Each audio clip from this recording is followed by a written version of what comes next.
Good day, my little teacups. Would you like to join me on an adventure in It Moves? I am your host, the Over-Englishman, and welcome back. Well, I'm going to take a wild guess and say we're probably quite close to the end of the game now. I also have absolutely no idea where to go. So, yes, shall we try and find out? Let's try. I forgot to start my stopwatch again. There we go. Oh, we go right to left this time. That's unusual. So, last we saw, we were in bed. The thing had gotten into bed with us. If you don't know what the thing is, go and watch one of the earlier episodes. Now, why are we underwater, is my next question. I understand, these dreams have taken us to some fucked up places, but why are we underwater? Also, since we're now underwater, what kind of horror is this game going to roll out? Because this thing has had some pretty creepy creatures.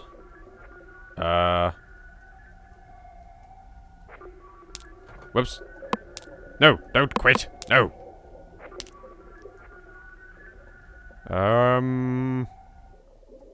This way? Ah! No? What? Down the middle bit, maybe? Ah! There we go.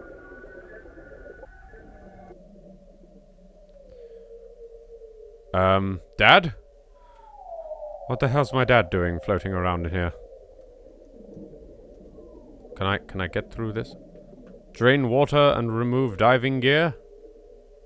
Okay. I didn't even realize I had diving gear on. Good thing I had diving gear in my dream.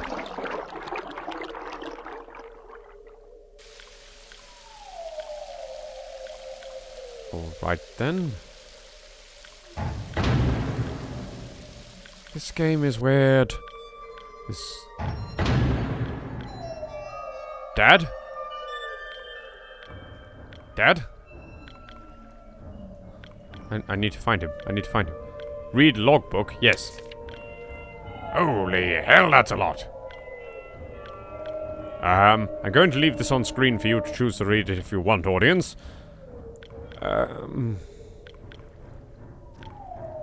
True, fair, pleasant.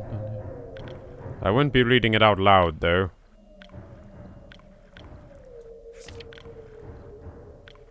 Fear of... Oh, is this listing off, like, I think fears that you have when you're deep-sea diving, maybe?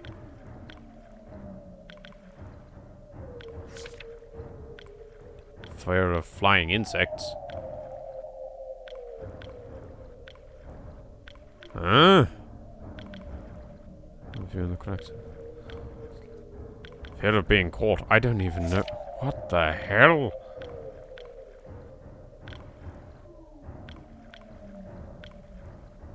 I am so horrified by deep water. Okay. And there's a lot of jellyfish out here. Jesus. Oh, it's an anglerfish. Or is it a pilotfish? I never know. This is actually quite interesting. What? Dad?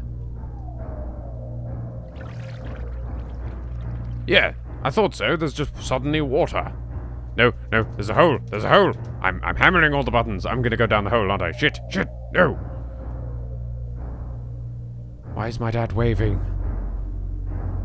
I'm just sinking now. Oh god. I don't like it. I don't like it. There's gonna be things with tentacles down here and they're going to... Oh, what the I didn't expect to be right.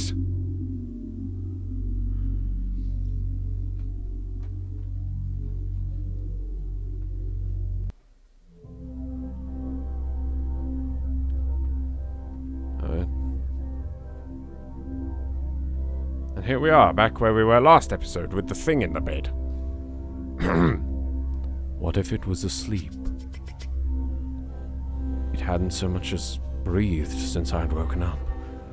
Perhaps it was resting, believing that it had finally got me. That I was finally in its grasp. Or perhaps it was toying with me. After all, it had been doing just that for countless nights. And now with me under it, pinned against my mattress with no mother to protect me, maybe it was holding off, savoring its victory into the last possible moment, like a wild animal savoring its prey. I tried to breathe as shallowly as possible, and mustering every ounce of courage I could. I reached slowly over with my right hand and began to peel the blanket off me. What I found under those covers almost stopped my heart. I did not see it, but as my hand moved the blanket, it brushed against something. Something smooth and cold. Something which unmistakably felt like a gaunt hand. I held my breath in terror, as I was sure it must have now known that I was awake. Nothing. It did not stir. It felt dead.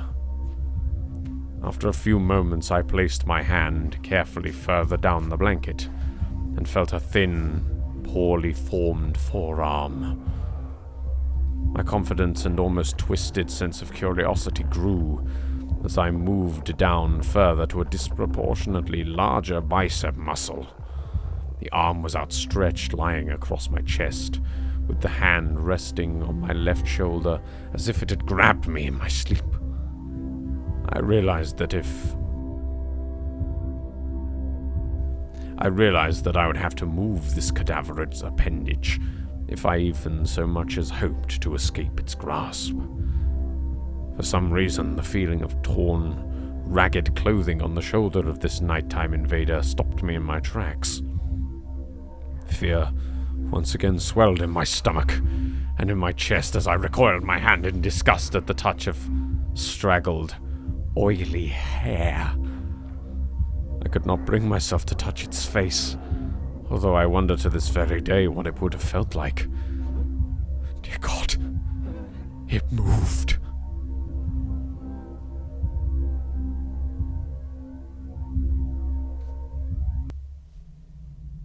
Chapter 7? What even is that word? Hostia? Okay. Chapter 7. Hostia. That's what we're going with. Save? Yes.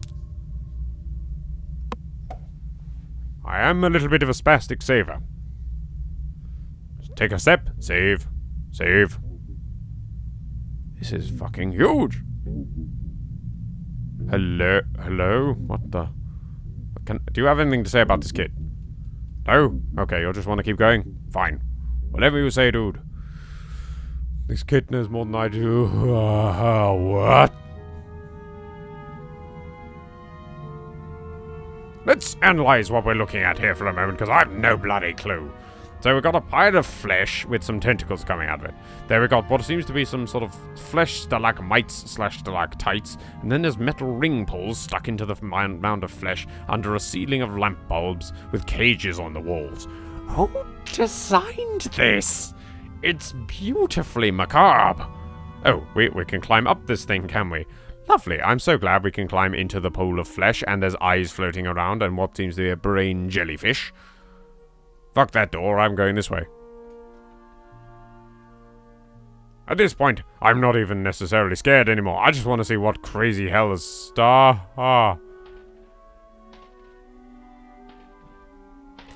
Here was I, about to say I want to see what crazy shit this game could come up with, and then it shows me that.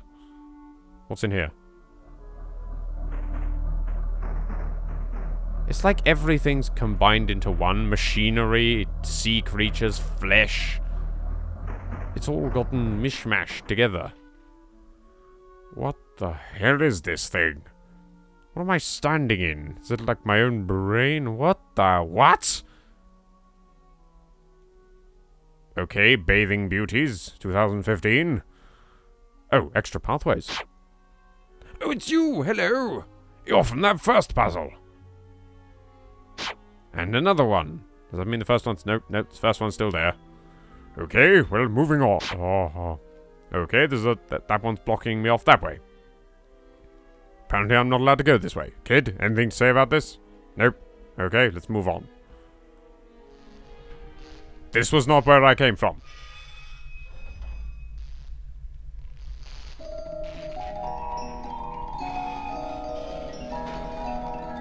What the...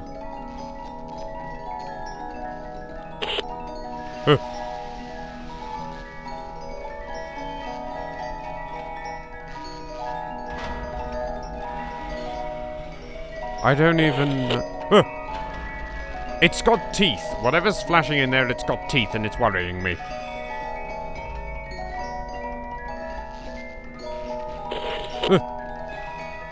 Can I leave this area? I want to leave this area, but at the same time I've just come more but...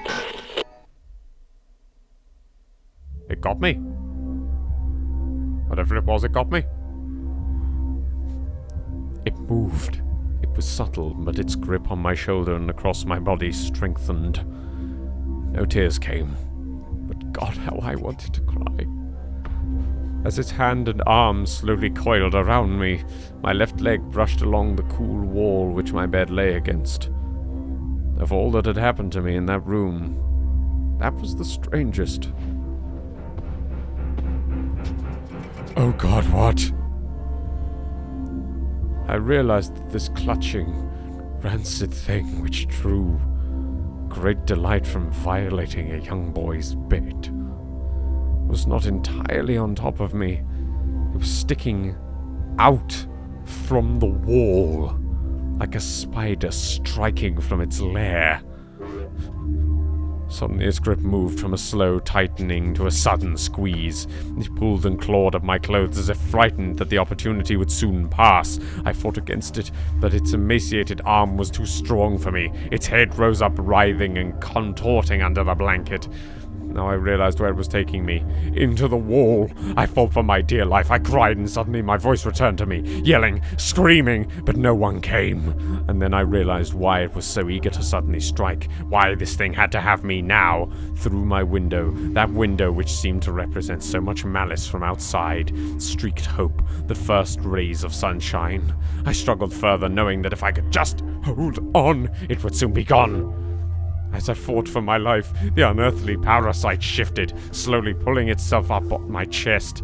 Its head now poking out from under the blanket, wheezing, coughing, and rasping. I do not remember its features, I simply remember its breath against my face, foul and cold as ice. As the sun broke over the horizon, that dark place, that suffocating room of contempt, was washed, bathed in light. I passed out as its scrawny fingers encircled my neck, squeezing the very life from me. Are we dead?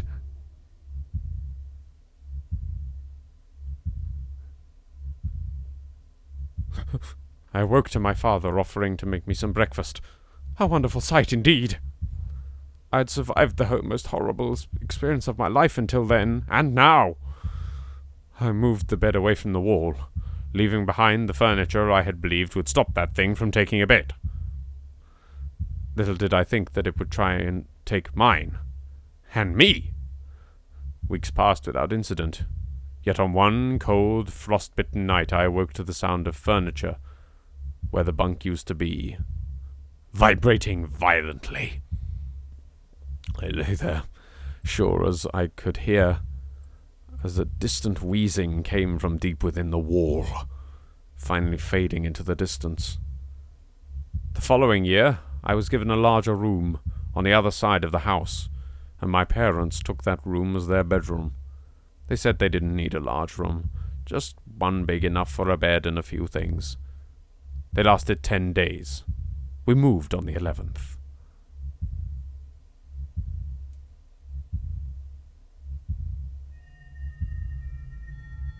It Moves, a game by Snow Owl. With music. Material... I'm sorry, I can't read your name. I can't read any of these names, actually. The font is a little too fancy for my old, tired eyes. 8 Million Ways to Die. Okay, I could read that. And that thing is still appearing in the... No, stop that. I don't want to know, I don't want to know. I'm just gonna keep running left and hope that nothing happens. Please let me out. Please let me out. Stop that. The credits have already stopped rolling. Why are you still playing? Why are you still watching? Why is it going dark? The end.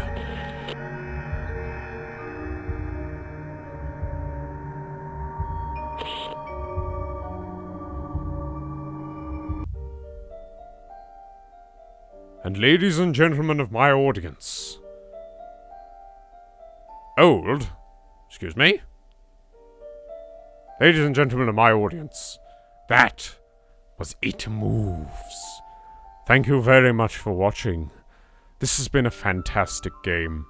I'd like to say another thank you to Jordan underneath for bringing my attention to this with his fantastic video. Please go check out his channel. I'll put a link in the description. He's a fantastic content creator if you're into the darker, scarier stuff.